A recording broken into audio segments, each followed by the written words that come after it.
ফ্ল্যাটটার ব্যাপারে ওরা কিছু জানিয়েছে কিছু? দূর, 1 টাকা ফ্ল্যাট মানে বুঝতে পারছো, গাদা গুচ্ছে লোক একবার হামলে পড়বে, তারপর লটারি হবে। একবার যদি ঠাকুর ঠাকুর করে লটারিটা লেগে যায় না, ব্যাস, তাহলে আর কিছু ভাবতে হবে না আমাদের। হ্যাঁ, আচ্ছা, আমি অন্য একটা কথা ভাবছিলাম। তুমি বলছিলে আরশি মেয়েটা তেমন সুবিধের নয়, ও আবার এইসবের মধ্যে ঢুকে কোনো গন্ডগোল পাকানোর চেষ্টা করবে না তো? এমনিতেই ম্যাডাম তোমাকে এখন বাইরে কারোর সঙ্গে দেখা সাক্ষাৎ করতে বারণ করেছে। দেখা সাক্ষাৎ কোথায় করলাম বলো তো? কোথায় করলাম?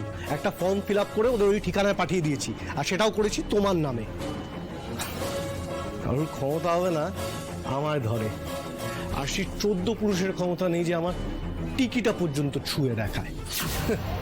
এই ওসব চিন্তা বাদ দাও তো। শোনো না, একটা বিরিয়ানি খাবে? হ্যাঁ, আমার সকাল থেকে খুব বিরিয়ানি করছে মনটা, খাবে? খেতেই পারি, কিন্তু বাইরে গিয়ে খাওয়াটা কি সেফ হবে? তা বাইরে খেয়ে যাচ্ছে, বাইরে কত খরচা বলো তো? ওরা বাইরে ফাইরে না, এই মোড়ে কাজুদার বিরিয়ানি দোকান আছে না, ওইখান থেকে বিরিয়ানিটা নিয়ে চলে আসি, বাড়িতে বসে জমিয়ে খাবো। হ্যাঁ, আর শোনো না, তুমি একটু স্যালাড করে রেখো। হ্যাঁ, একটু শসা, পেঁয়াজ, গাজর, লঙ্কা, ঠিক আছে? আমি গিয়ে ঝপ করে নিয়ে চলে আসছি, ঠিক আছে? স্যালাডটা মনে থাকে জানো? হ্যাঁ,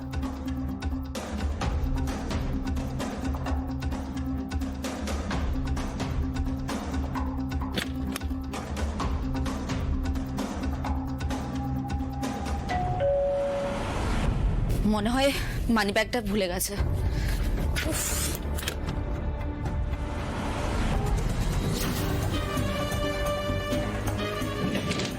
আরশি, তুমি এখানে? চেনো তুমি আমাকে? Very good. রূপম কোথায়? রূপম? কে রূপম? আমি কিছু জানি না। জানো না? একটু বেচল করলেই হাতটা না পুরো ভেঙে দেয়। শেষবারের মতো জিজ্ঞেস করছি, রূপম কোথায়? তোমার বর কোথায় বলো? বর্ণা। বর্ণা? তাহলে কে? বয়ফ্রেন্ড। বাবা, এই সংসারটাও জানি। ওই শয়তানটা এসেছে। এই শোনো, আমরা যা যা বলবো ঠিক তাই তাই করবে। যদি চেঁচিয়ে রূপমকে সাবধান করেছো, তাহলে কিন্তু তুমি একদম শেষ। রূপম তো লকআপে যাবেই, আর তুমিও যাবে, বুঝেছ? কোঅপারেট করো, কিচ্ছু হবে না। সেতুদি,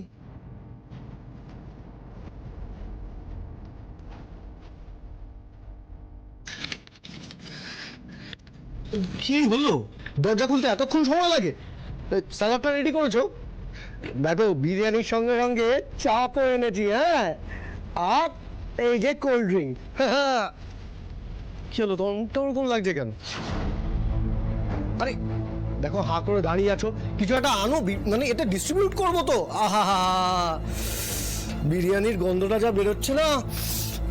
বিরিয়ানির গন্ধ তো আমরাও পাচ্ছি রূপম দা।